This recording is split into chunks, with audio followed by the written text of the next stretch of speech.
E aí, pessoal do xadrez, espero que todos estejam bem. Hoje eu vou mostrar para vocês aí um dos golpes táticos aí, como eu posso dizer, mais cruéis de aplicar. É o moinho de vento. Você conhece esse golpe? Um golpe aí fácil, porém, se a gente não conhecer esses padrões táticos, a gente não consegue aplicá-lo, né? Mas vamos entender como que é o conceito desse padrão. Se a gente for analisar a posição, qual é o cenário perfeito para aplicar o moinho de vento? Então, se a gente vê aqui a torre, ela está bloqueando o cheque do bispo. Então, se eu tirar essa torre para qualquer casa, a gente vai ter um cheque descoberto. Nesse exemplo aqui, se a gente for ver o cheque que vai acontecendo, a gente pode dizer que aqui tem um cheque perpétuo, né? Se a gente for ficar repetindo. E o moinho de vento, ele é isso. Ele seria um cheque perpétuo, só que bem diferente dessa posição. Mas por que eu coloquei nessa posição para vocês olharem? Porque o padrão é esse aqui, ó.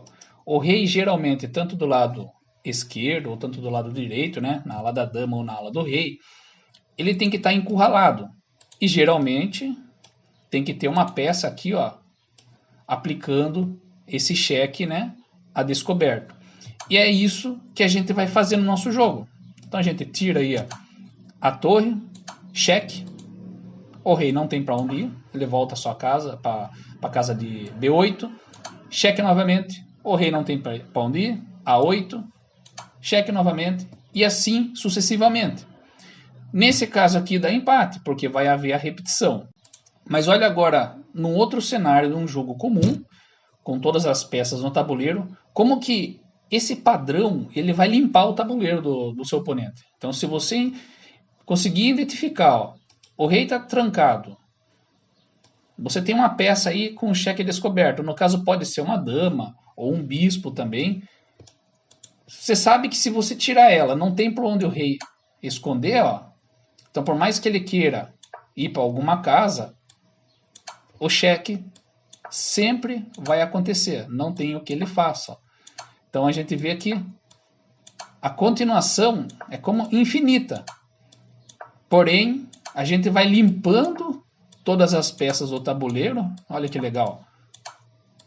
E é vitória, né? No caso aqui para as pretas. Então, vocês conseguiram entender aqui, ó. Nesse caso, a peça que dá o cheque não pode ter uma outra peça que vá capturar ela. Então, vamos supor, se essa dama tivesse próximo desse bispo e pudesse haver um sacrifício ou tomar esse bispo, não tem como ter esse moinho de vento. Então, é sempre um bispo na diagonal ou uma dama, né, no caso, tem que estar na diagonal, e a torre tem que vir aplicando esse cheque. Vamos ver para um outro exemplo aqui, esse jogo também. Aqui, só que é um jogo já mais, né, comum que a gente vai ocasionar para poder aplicar o moinho de vento. Tá, o que está acontecendo nessa posição? Se eu tomar esse peão aqui na casa de C6, a dama ela vai acabar tomando e não vai ter como executar o moinho de vento. Se a gente for observar o rei, ele está trancado, como nas outras posições que a gente viu, ó. Ele está trancado. Se a gente for analisar, ó, ele sempre está trancado numa determinada posição. Então é um cenário perfeito para a gente aplicar o moinho de vento. Beleza. Então a gente tem aqui, nesse caso dessa partida, a dama está defendendo esse peão. Aí a gente faz esse lance. O que aconteceu nesse jogo foi o sacrifício da dama. Dama captura E5. Aí as pretas acabaram tomando, né? Dama captura E5 novamente, pensando que estava ganhando uma dama, só que nesse caso a gente consegue agora aplicar o moinho de vento. Então, se a gente for tirar para onde quiser a torre, o cheque vai ser infinito. Nessa partida não há necessidade de a gente aqui, ó, ficar continuando aplicando o moinho de vento. Ó. Por quê? Porque nesse caso, se a gente for observar, o checkmate já é iminente. Ó. Só de tirar a torre para B5 aqui, a gente já tem um mate, tá? Então, nesse caso aqui, temos um mate. Beleza. Mas, a gente pode sim, ó, fazer essa continuação. Lógico que a gente não vai fazer isso, né? E não tem mais para onde ir o rei, é checkmate. Aqui é um jogo de Emanuel Lasker. Ele faz um lance brilhante também, que é o lance bispo F6, sacrificando a dama. As pretas acabam tomando a dama e a gente continua então com esse padrão do moinho do vento. Ó. Sempre aplicando o cheque. Ó.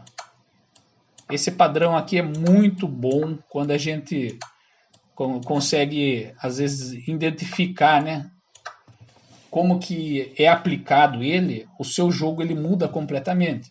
Então a ideia nossa é sempre estar olhando o rei. Ele tem que estar trancado, certo? O bispo ou uma dama, não importa qual peça seja, tem que estar livre, ele não pode ser capturado, tá?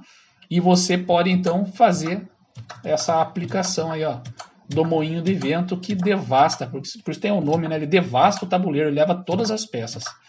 Beleza? Espero que vocês tenham gostado dessa tática, tá? Se puderem fazer seus treinamentos, suas análises e até o próximo vídeo. Fui!